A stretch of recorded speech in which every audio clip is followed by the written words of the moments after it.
Hello friends, સ્વાગત છે તમારું મારી ચેનલ મમતાઝ કિચન એન્ડ વ્લોગમાં। તો તમને મારા વિડીયો પસંદ આવે તો વિડીયોને લાઇક કરજો, શેર કરજો અને હા, ચેનલને સબસ્ક્રાઈબ કરવાનું બિલકુલ ભૂલતા નહીં। તો આજની રેસીપી બનાવવાનું આપણે શરૂ કરીએ।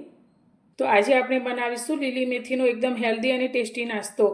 તો લીલી મેથીમાંથી મુઠિયા, થેપલા અને વડા જેવા ઘણા નાસ્તાઓ તમે બનાવ્યા હશે, પણ એકદમ ટેસ્ટી અને ખાવામાં ખૂબ જ લાજવાબ એવો આપણે નાસ્તો આજે તૈયાર કરીશું। તે પણ આપણે एकदम स्वादिष्ट તમે જોઈ શકો છો। તો ટામેટો કેચઅપ સાથે અથવા તો ચા સાથે આ નાસ્તો ખૂબ જ ટેસ્ટી લાગે છે। તો તમને આજની મારી આ રેસીપી પસંદ આવે તો મારા વિડીયોને લાઇક કરજો અને વધુમાં વધુ શેર કરજો અને મારી ચેનલ પર નવા છો તો ચેનલને સબસ્ક્રાઈબ કરવાનું બિલકુલ ભૂલતા નહીં। તો ચાલો નાસ્તો બનાવવાની શરૂઆત કરીએ। તો ખૂબ જ ઓછા સમયમાં ઓછા તેલમાં બનીને તૈયાર થાય છે અને ખાવામાં એટલો ટેસ્ટી કે તમે વારંવાર આ નાસ્તો બનાવશો। તો અત્યારે શિયાળાની ઋતુમાં મેથી ખૂબ જ સરસ માર્કેટમાં મળતી હોય છે। તો આજે આપણે મેથીમાંથી એકદમ સરસ એવો નાસ્તો બનાવીશું। તો તમે મેથીમાંથી ઘણા નાસ્તાઓ બનાવ્યા હશે, પણ એકવાર જો આ રીતે મેથીનો નાસ્તો ટ્રાય કરશો તો વારંવાર તમે આ જ નાસ્તો બનાવવાનું પસંદ કરશો। તો અત્યારે નાસ્તો બનાવવા માટે મેં 1.5 વાટકી જેટલી મેથી લીધી છે, જેને આ રીતે મેં સમારી લીધી છે અને સાથે આપણે 1 નાની વાટકી જેટલા બટેકા પૌવા બનાવવા માટે વાપરીએ તે પૌવા લીધા છે। સૌથી પહેલાં આપણે પૌવાને સારી રીતે ધોઈ લઈશું। તો અત્યારે 1 વાટકી પૌવાને મેં એક મોટા બાઉલમાં લઈ લીધા છે। તો 2 થી 3 વાર આપણે સારી રીતે પાણીથી ધોઈશું। જ્યાં સુધી સફેદ પાણી નીકળતું બંધ ન થાય ત્યાં સુધી આપણે પૌવાને સારી રીતે આ રીતે ઘસીને ધોવાના છે।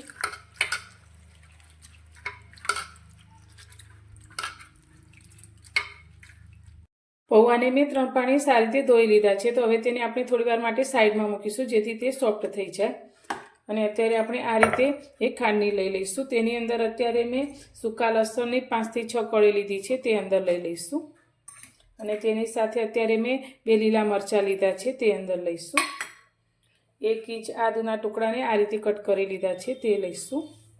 તેની સાથે અત્યારે મેં 1 ચમચી આખા ધાણા લીધા છે અને સાથે 1 ચમચી અત્યારે આપણે વરિયાળી લીધી છે। આનાથી નાસ્તાનો ટેસ્ટ ખૂબ જ સરસ આવે છે। હવે બધી જ વસ્તુને આપણે અધકચરી વાટી લઈશું। તમે મિક્સરમાં પણ કરી શકો છો, પણ આ રીતે વાટવાથી તેની ફ્લેવર ખૂબ જ સરસ આવે છે।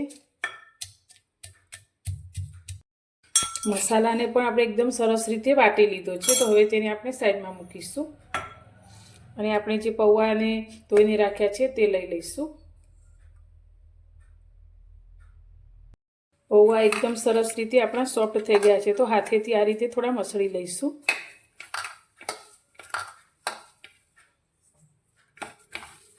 તો આ નાસ્તો તમે એકવાર બનાવશો તો આ નાસ્તાને તમે ચા સાથે ખાઈ શકો છો, ચટણી સાથે પણ ખાઈ શકો છો, એટલો ટેસ્ટી બને છે।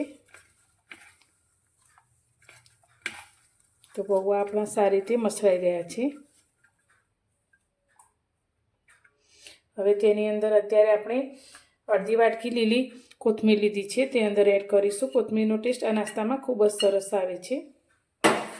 તેની સાથે અત્યારે મેં 1 ડુંગળીને આ રીતે લચ્છામાં કટ કરી લીધી છે ઊભી, તે અંદર લઈશું।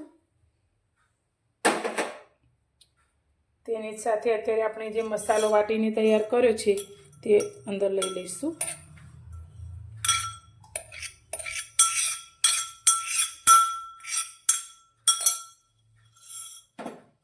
હવે તેની સાથે અત્યારે આપણે જે મેથી ધોઈને લીધી છે તે અંદર લઈ લઈશું। તો અત્યારે 1.5 વાટકી જેટલી આપણે મેથી લીધી છે। હવે બધી જ વસ્તુને પહેલાં આપણે હાથથી મસળીશું।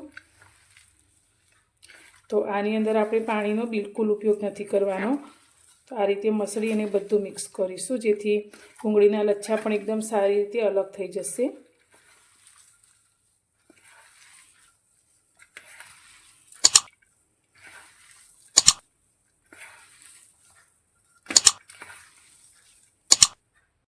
બધું જ સારી રીતે મિક્સ કરી લીધું છે। તો હવે આપણે 1 લીંબુનો રસ અંદર એડ કરીશું। તમે લીંબુના રસની જગ્યાએ આમચૂર પાવડર પણ લઈ શકો છો, પણ લીંબુ હોય તો લીંબુનો ટેસ્ટ પણ ખૂબ જ સરસ આવશે। હવે તેની સાથે અત્યારે 1 ચમચી આપણે સફેદ તલ લીધા છે।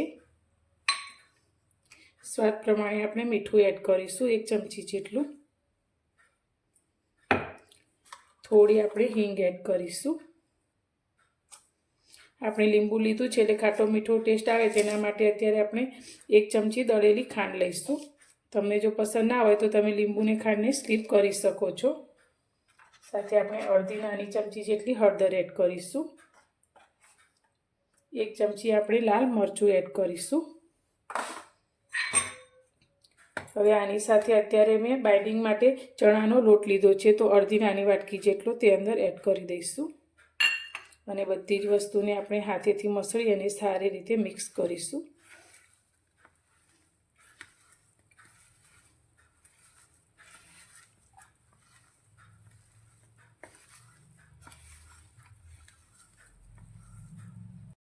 બધું જ આપણે સારી રીતે મિક્સ કરી લીધું છે, તો હાથને હવે થોડો આપણે તેલવાળો કરી લઈશું અને બનાવેલા મિશ્રણમાંથી આપણે થોડું મિશ્રણ આ રીતે લઈશું. હવે નાસ્તાનો શેપ તમે ઈચ્છો એવો આપી શકો છો. તો અત્યારે આપણે તેને ગોળ શેપ વડા જેવો આપીશું. તો બહુ જાડા પણ નહીં અને એકદમ પાતળા પણ નહીં, તેવા આપણે વડાના શેપમાં નાસ્તાને તૈયાર કરીશું. તો તમે જોઈ શકો છો અત્યારે મેં આ રીતે શેપ આપ્યો છે. તો બહુ વધારે પડતા આપણે જાડા નથી રાખવાના, નહીંતર અંદરથી કાચા રહેશે. એટલે આપણે તમે જોઈ શકો છો આટલો મેં શેપ આપ્યો છે. તો તેને આપણે એક પ્લેટમાં રાખીશું ને આ જ રીતે આપણે બીજા બધા જ નાસ્તાને તૈયાર કરી લઈશું.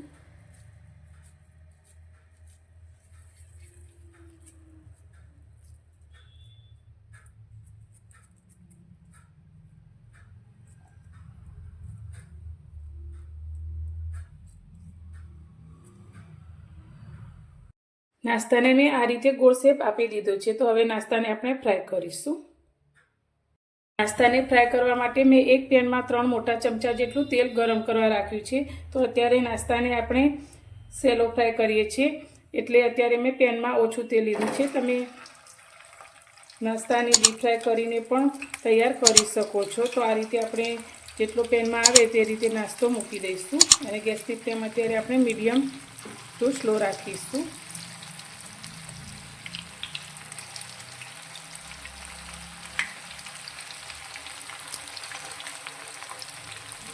તો હવે નીચેથી એકદમ સરસ એવો ક્રિસ્પી નાસ્તો થાય ત્યાં સુધી તેને આપણે તળાવવા દઈશું. નીચેથી આપણો નાસ્તો સારી રીતે તળાઈ ગયો છે. તો હવે તેને આપણે આ રીતે ફેવરી લઈશું અને બીજી સાઈડથી પણ એકદમ સરસ એવો ક્રિસ્પી થાય તે રીતે તળીશું.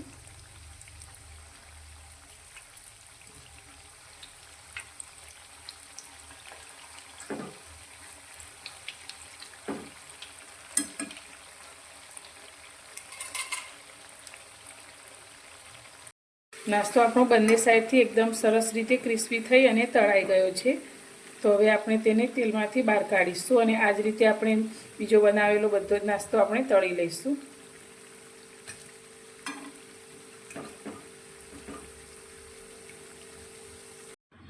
તો આપણો નાસ્તો બનીને તૈયાર છે. તો તમને આજની આ રેસીપી કેવી લાગી તે મને જરૂરથી જણાવજો અને પસંદ આવી હોય તો વિડીયોને લાઇક કરજો, શેર કરજો.